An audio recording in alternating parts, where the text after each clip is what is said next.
de la libertad, donde puedo respirar, voces que no callarán, sueños que van a luchar. Radio App suena bien. Suena bien. Dial 955.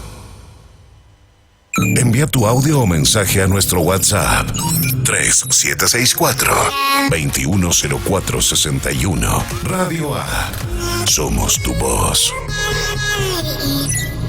Bueno, el fin de semana estuvo el presidente de Argentina, Javier Milei, en Italia. Estuvo haciendo, ¿cómo es que se llama? Buenas migas con la mandataria italiana Giorgia Meloni. Pero a pesar de esa proximidad que muestra casi a título personal el presidente con la referente de la derecha conservadora italiana, los estados van manteniendo sus relaciones por caminos diferentes, o al menos como bloque no están acercando posición, y de hecho ayer publicó el diario La Nación esta confirmación que a su vez toma de la agencia Reuters, que muestra que Italia es uno de los países que se suma al fuerte rechazo al acuerdo comercial entre la Unión Europea y el Mercosur, acuerdo que recordarán a principios de mes se cerró en lo que fue la cumbre desarrollada en Montevideo, y ha sido Giorgia Meloni quien ante el Parlamento haya manifestado este rechazo que muestra Italia, sumándose así a la posición que ya adelantó Macron desde Francia y que está surgiendo también en España de parte de productores que se suman a rechazar el acuerdo entre la Unión Europea y el Mercosur. Ayer se registraron también movilizaciones en España dando cuenta del motivo por que los productores rechazan este acuerdo entre ambos bloques. El contenido del acuerdo del Mercosur va a ser una competencia desleal contra los agricultores y ganaderos españoles que cumplimos todos los estándares, todos los requisitos que no cumplen el resto de países para garantizar una seguridad alimentaria, que nosotros siempre hacemos, garantizar esa seguridad. Ahí tenemos todos los productos que están entrando de fuera sin ningún requisito, y nosotros para poder producir cada día nos aprueban más, y este país más, porque Europa abre las puertas, pero estos nos aplican todos los requisitos, sobre todo a España. Pero hasta ahora no son solo países que desde la Unión Europea muestran rechazo, porque hasta ahora lo que venía apareciendo era que en esos estados es donde se ofrecen miradas críticas sobre este acuerdo, sino que también, según el análisis que hacen algunas organizaciones, este acuerdo no cumple tampoco estándares ambientales del propio Mercosur. O sea, los países miembros se comprometen a aspectos de intercambio comercial que violan sus propias normativas regulatorias. Por ejemplo, es uno de los puntos que observan desde Uruguay en materia de una ONG o una serie de ONGs que observan que este acuerdo puede ser crítico inclusive para los propios términos en los que el Mercosur regula la participación de sus estados en este tipo de intercambios. Vamos a conocer detalles de estas observaciones de parte de la politóloga y a la vez integrante de la ONG Redes, que desde Uruguay se suma para conversar con nosotros. Ella es Natalia Carrau.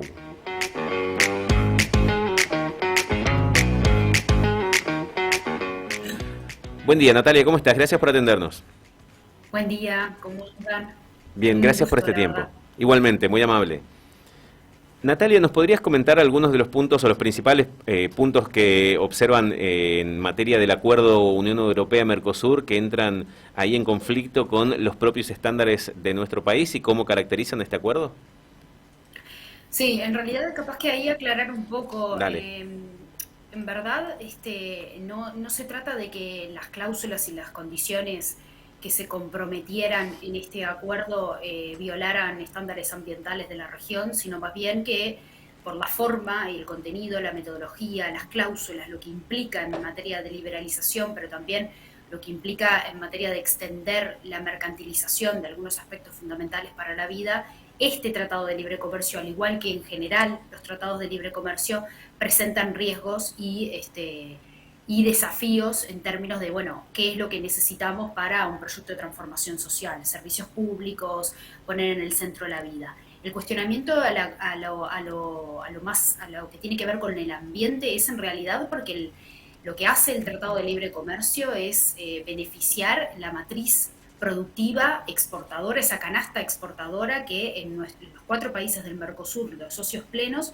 se traduce en carne, soja, forestación, celulosa. Son productos extractivos, son productos concentradores de la tierra, son productos que en general las condiciones laborales también carecen de estándares de cumplimiento de los derechos laborales fundamentales. Entonces, si vos lo que estás haciendo es promoviendo esos sectores comerciales y al mismo tiempo decís que el modelo productivo es el que está en la base de la crisis climática y ambiental que sufren nuestros países y que quienes mayormente cargan con ese impacto ambiental son los sectores más vulnerables, bueno, se puede concluir que el TLC va a acrecentar eso y va a profundizar ese modelo que no solo es dañino en términos ambientales y concentradores del ingreso y concentradores de la tierra y controlado por capital transnacional, sino que también es dañino para las personas, ¿no? El agronegocio forestal, celulósico, sojero, está también en la base de la contaminación de agua, de la contaminación de los territorios, de la pérdida de biodiversidad. No lo dice una organización social como Redes o Amigos de la Tierra, América Latina y el Caribe, lo dicen estudios científicos de gente que se dedica a esto, que relaciona lo que ha pasado con la agricultura industrial, con los monocultivos, con los ecosistemas, el impacto que ha tenido con los ecosistemas naturales que existían, los pastizales, etcétera, y la forma en que un modelo productivo versus otro modelo productivo puede atenuar o mitigar los efectos del cambio climático. Entonces, me parece que acá la discusión tiene, por un lado, para nuestra región del Mercosur, por un lado tiene que ver con cómo el modelo productivo que se promueve con este Tratado de Libre Comercio, porque se enfoca en las exportaciones de esa canasta exportadora que está basada en materias primas, puede acrecentar y profundizar la crisis climática y ambiental que vivimos, pero también reprimarizar nuevamente nuestras economías. Nosotros vivimos en la región de productos de la venta de productos de materias primas, con las características que eso tiene, con sí un valor agregado de innovación, pero no es a lo largo de toda la cadena, no es en todos los sectores, y lo que te dicen los estudios a nivel internacional es que los países que se desarrollaron pusieron mucho el énfasis y el foco en procesos de industrialización. Nosotros con este acuerdo, Argentina, Brasil fundamentalmente, con este Tratado de Libre Comercio con la Unión Europea, podemos un poco poner en riesgo esos procesos de industrialización incipiente con todos los problemas que han tenido.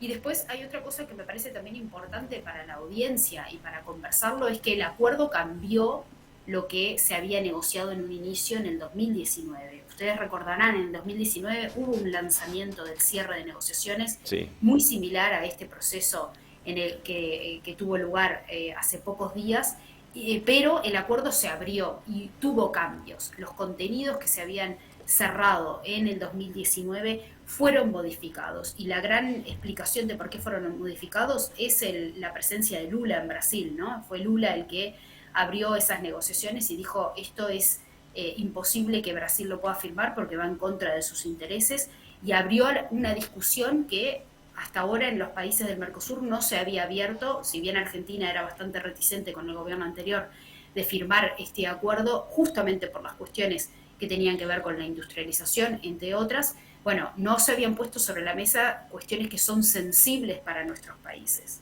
O sea, Natalia, lo que estás describiendo es que además de las resistencias que puede haber desde la Comunidad Europea, también en el Mercosur hay voces que son poco escuchadas en general, pero que tienen que ver con puntos de observación sobre este modelo que se promueve con el acuerdo. Digo, también hay voces disidentes dentro del propio Mercosur. Sí, por supuesto. Ahí yo creo que ahora podemos, en esta coalición, digamos, que se podría llamar de coalición, de organizaciones, a mí me gusta hablar de organizaciones sociales, no de ONGs, pero bueno, en esta coalición de organizaciones sociales que estaban resistiendo y poniendo sobre la mesa algunas preocupaciones que existían respecto a este TLC, ahora las tenemos que ver un poco separadas, ¿no? Hay algunas resistencias que vienen por el lado europeo que no necesariamente son las mismas resistencias que vienen por el lado del Mercosur. Para nosotros en nuestra región, y creo que eso es lo más importante para poner sobre la mesa, las preocupaciones tienen que ver con el margen de maniobra que tienen los estados después de entrada en vigencia hipotética en el futuro de este TLC para implementar política activa. política pública activa. ¿A qué me refiero con esto? Subsidios, compras gubernamentales que promuevan procesos de industrialización, una complementación productiva en la región y cadenas productivas o industrialización en la región, en integración regional, en el Mercosur. Los TLC, por lo general, por las cláusulas que contienen, previenen que los estados puedan hacer estas cosas.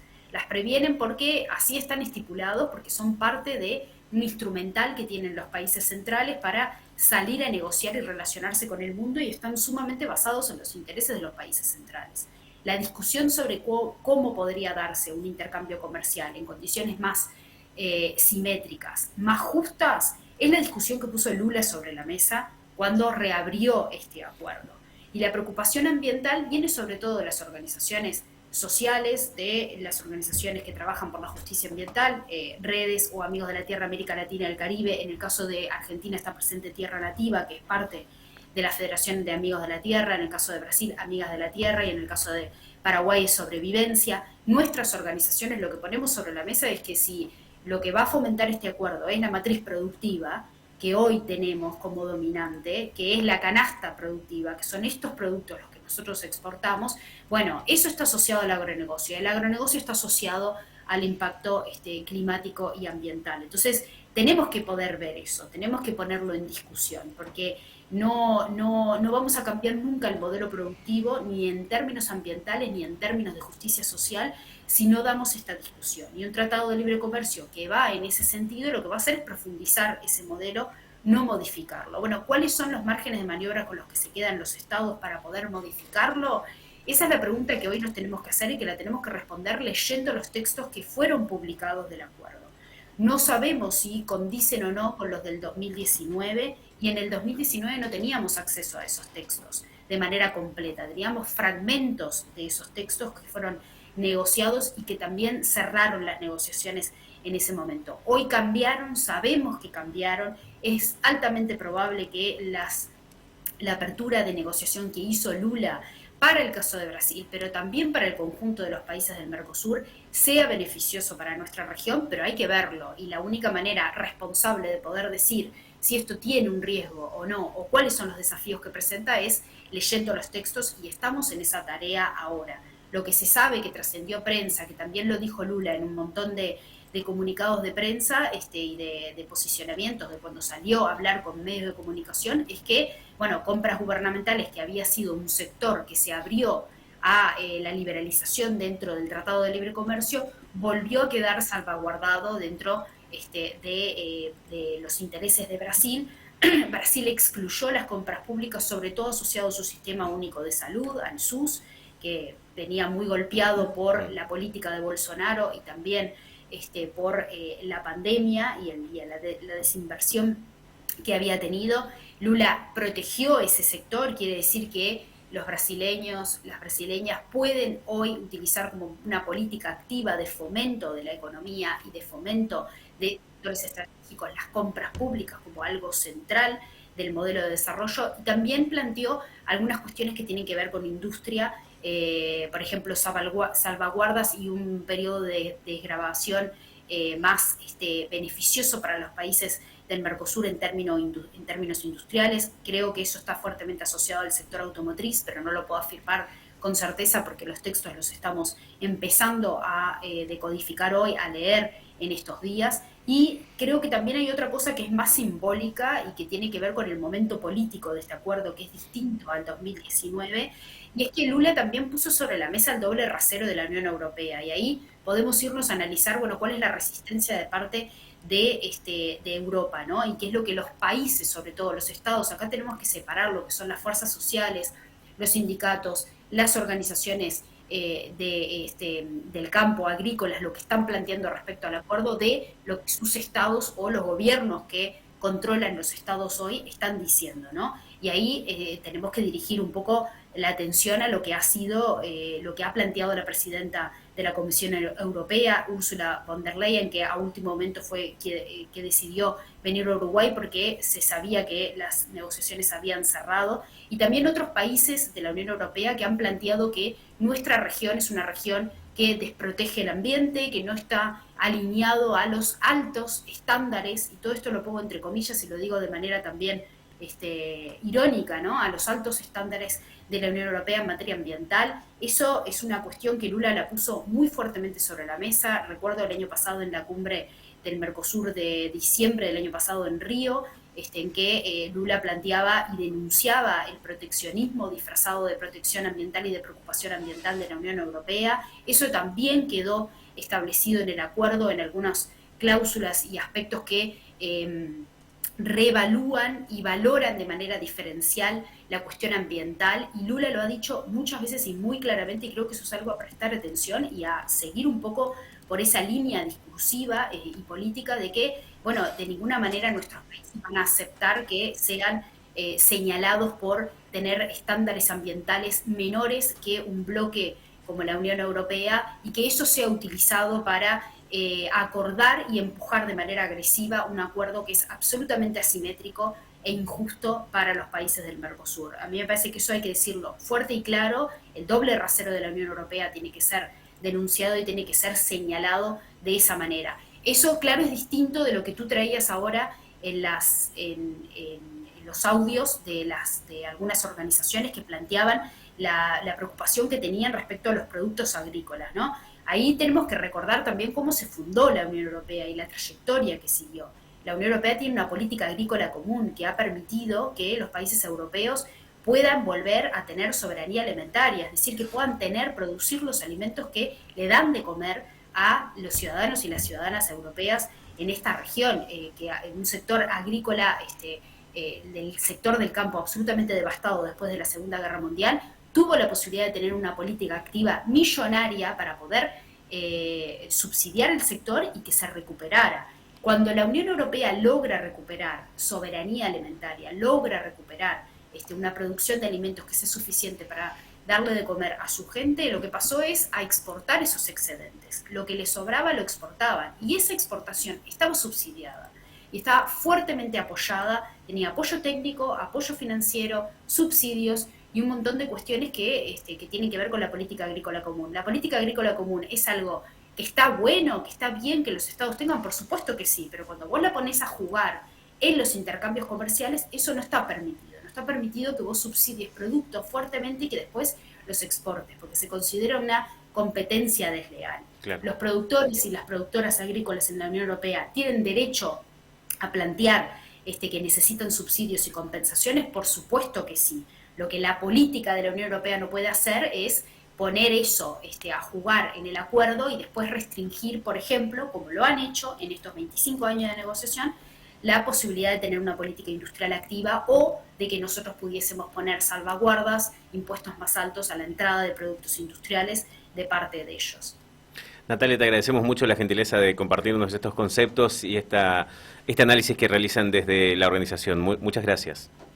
No, un placer. Gracias a ustedes. Hasta luego. Natalia Carrau es politóloga y además integrante de la organización social Redes desde Uruguay, mostrando algunos análisis que van apareciendo luego de esta firma del acuerdo Unión Europea-Mercosur, que ya fue celebrado en el Mercosur, que queda todavía pendiente una serie de pasos hacia adelante, y sobre todo la pelota ahora está en la cancha de la Unión Europea o en la Comunidad Europea, donde se están encontrando fuertes resistencias. Pero aquí las observaciones tienen que ver principalmente con que es un acuerdo que promueve lo que se define como reprimarización de la economía y que se sostiene nuevamente en un modelo exportador de materias primas sin mayor valor agregado.